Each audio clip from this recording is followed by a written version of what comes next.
perimeter defense in that fashion. Here's where we run into trouble. Okay? And this is where the IP inspect feature in CBAC is so handy.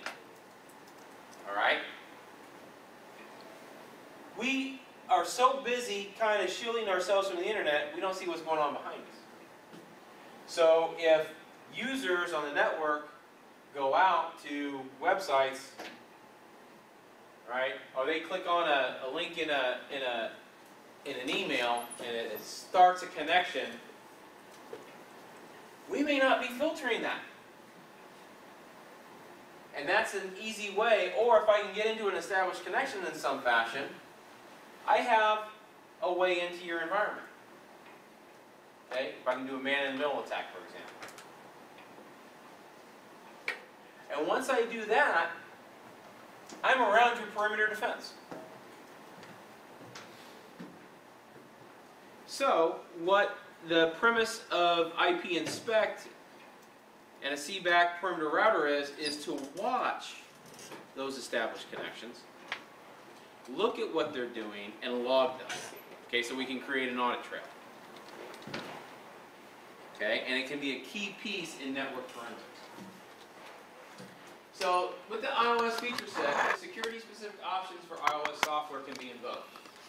Alright, and it's a version of Cisco iOS with an add-on feature. This also can be a little bit more affordable than your typical ASA if you have to spend $5,000+ on a firewall, dedicated firewall. It's been around since iOS 11.2. It gives you the ability to configure a router in a fairly secure fashion using regular access control lists.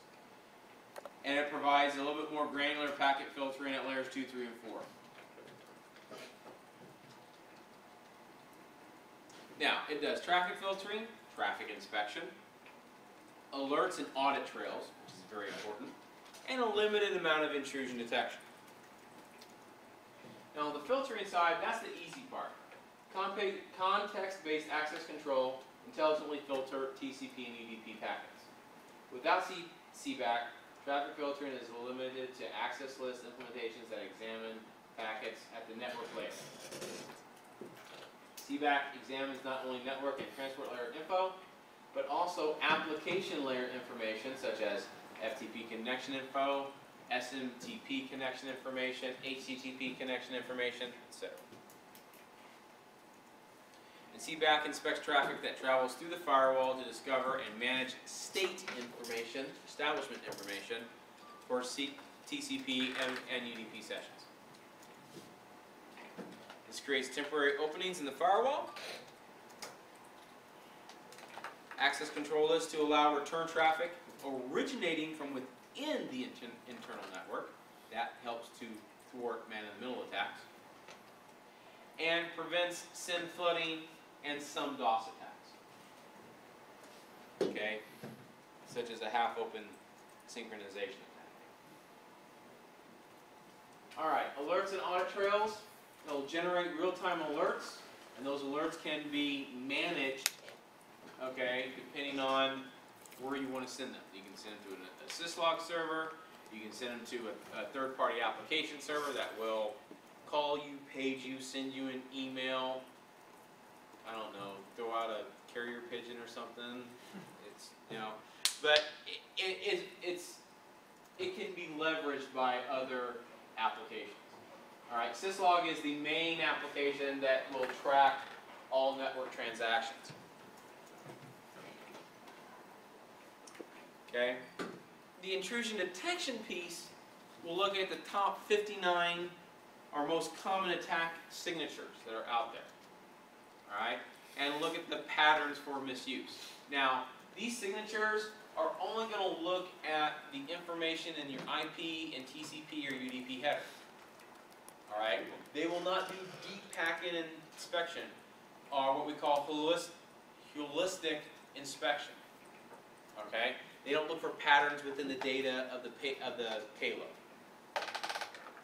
Alright. Now, if you want that, there are other more robust systems that will do that. This is very basic, okay? But better than nothing. And for a small network, it's great. Okay, kind of talked about this already with the previous discussion. How do we configure it? Well, a common setup is to configure the ACL and CBAC inbound on the external interface of an internet router to protect a private network from harmful traffic. Okay, that's that shield I talked about. Your main concern is to allow in only return traffic from sessions initiated internally. Okay, or that established traffic. This is kind of how you set that up. You want to deny TCP any, deny UDP any, okay, inbound. All right, on your outside interface. So this would be, for example, this interface.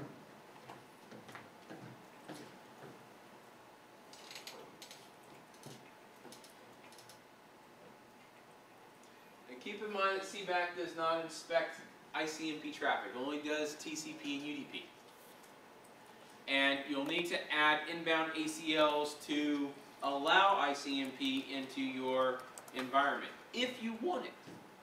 Now sometimes you will want that because you may want to have, echo traffic or echo return traffic for ping, trace route, unreachables come in.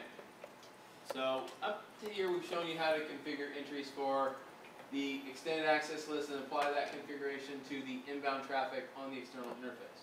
The ACL has entries to block all the traffic we want to inspect with CBAC, rather than modify the timeouts.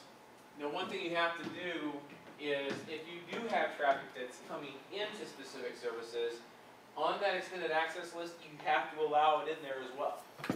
So in the previous example, I denied TCP and UDP. Right? If I did not have permits, it's going to get dropped. You have to make sure you have the permit statements in there as well, if you have services behind that firewall. That's kind of what I was getting to. Now, to put in the inspection rule command, it's IP inspect, name, inspection name, protocol, alert on or off, audit trail on or off, and timeout. Now, I'm not going to go into the timeout piece. Okay, I don't care. Keep that default when you see this, and you're going to see a couple of slides here in a minute that are very, very important. Mark them, check them, write in your notes, hey, keep this around. I'm going to see this later, as you will.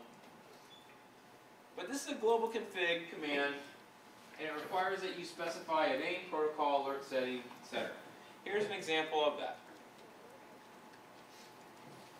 IP inspect, name, my firewall. This is arbitrary.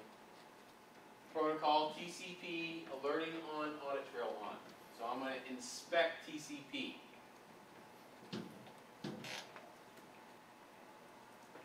So we've named the rule my firewall, specified TCP as the protocol to inspect, and activated the alert and auditing options. Okay? This requires that you have a syslog server somewhere, and you have logging set up in your router.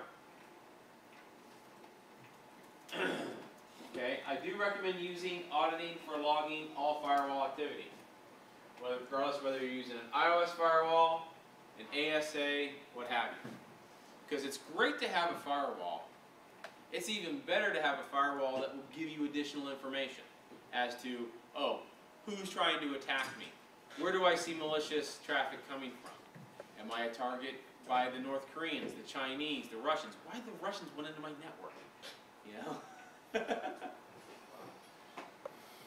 Alright, on that same interface, you want to put this inspection outbound. So you inspect outbound traffic.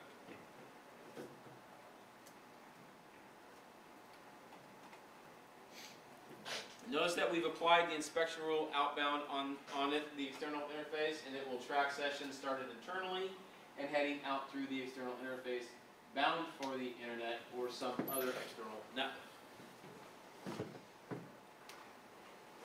If you have difficulty during CBAC configuration, you can disable and reset all related settings using the following global mode command. This won't remove your extended access list configured on the outside interface. If you turn off inspection, keep in mind that it will most likely halt all traffic entering your private network because the access list is filtering most, if not all, inbound traffic at the external interface. So turning off inspection is very simple, but it will break things if you still have it applied to the interface.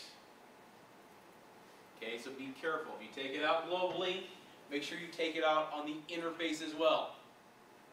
Otherwise it will break stuff, and that's bad. And when people lose internet, they lose their minds. Anybody who's ever worked in IT knows that. The command will remove all the inspection information from the configuration, including the filter statements and command line that applies to the interface. Okay? That even happens at home. When I lose internet at home, it seems like time stops. My kids don't know what the heck to do. The Xbox don't work, Dad! That's because the internet's out. Play like, you know, go get some sunshine. You're too white. You're too pale.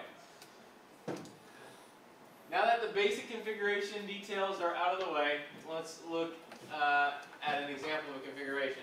And with the ACLs and CBAC inspection activated, a generic inspection of UDP and TCP, an application inspection for HTTP, SMTP, and FTP is set up as such. These following slides you need to write down, mark, check, circle, make notes. Put in there for when you have a test. You need to come back to this. You might not need all of it, but you will definitely pull out pieces and parts of it. So, here's where we set up the name of the inspection list, the protocol, TCP and UDP, whether we're going to turn on alerting and audit trail, which we do both. Okay, we're going to inspect HTTP, SMTP, and FTP.